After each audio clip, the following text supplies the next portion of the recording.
konsolidasi ini, jujur, kami pun. DPD Partai Golkar Kalimantan Selatan menggelar konsolidasi organisasi dengan DPD Golkar Banjarmasin di kantornya Jalan HKSN Alalak Utara, Banjarmasin. Dipimpin Kepala Badan Pemenangan Pemilu DPD Golkar Kalsel Supian Haka, konsolidasi dilakukan guna menjalankan hasil Rapimnas Golkar Pusat. Ketua DPRD Provinsi Kalsel ini juga menekankan kepada DPD Partai Golkar di Kalsel untuk menyempurnakan kepengurusan hingga tingkat bawah. Tujuan kita adalah sesuai dengan ADART kita, sesuai dengan hasil Munas dan Rapim kita, harus melaksanakan konsolidasi organisasi. Mandato konsolidasi ini adalah menghidupkan partai kembali sampai ke akar rumput, sampai ke kelurahan dan desa, lebih khusus kepada kecamatan dan kabupatennya. Banjarmasin ini adalah background-nya adalah ibu kota. Bantu kami, alhamdulillah kami disupport kepada tokoh-tokoh yang ada di sini. Begitu juga kolaborasi kepada semua elemen yang terkait hubungannya, ada KPPG, IPG, ada Sekar Ulama, ada Hawika, ada AMPI, ada Pusguru. Itu kami kuatkan kembali, bukan hanya di kabupaten, bukan hanya di Kota Banjarmasin, serentak di 13 kabupaten kota.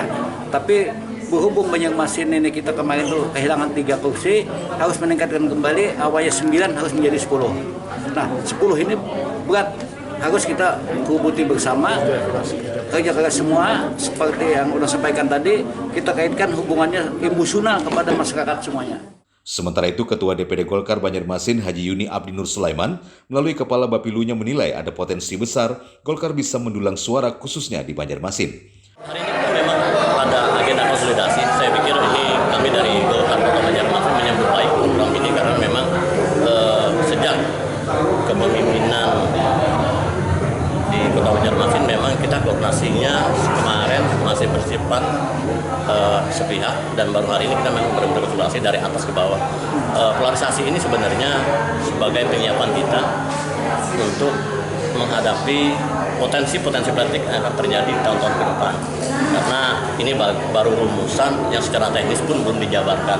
Tapi poinnya adalah bahwa dengan konsolidasi ini harapan ke depan gerakan-gerakan yang akan dilakukan, kebijakan-kebijakan dari Partai Golkar akan semakin terintegrasi ke level bawah, terutama di akar rumput di masyarakat kita. Kita sebenarnya sudah menjalankan beberapa program ya, secara masif kita jalankan, hanya saja secara detail tidak bisa kita ungkap di sini.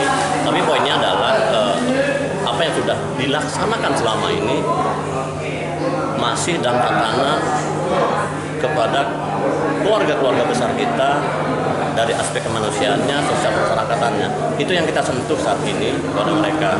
Apalagi berkenaan dengan situasi pandemi COVID, aku pikir momentum ini tetap kita laksanakan. Yang tidak tahu, mungkin sampai tahun depan akan menjadi program andalannya Partai Golkar.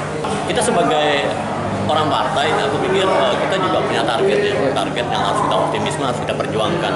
Karena jujur, kalau kita melihat potensi, basis Partai Golkar itu ada di mana-mana sebenarnya. Karena partai-partai besar dan secara historisme mereka juga punya kekuatan.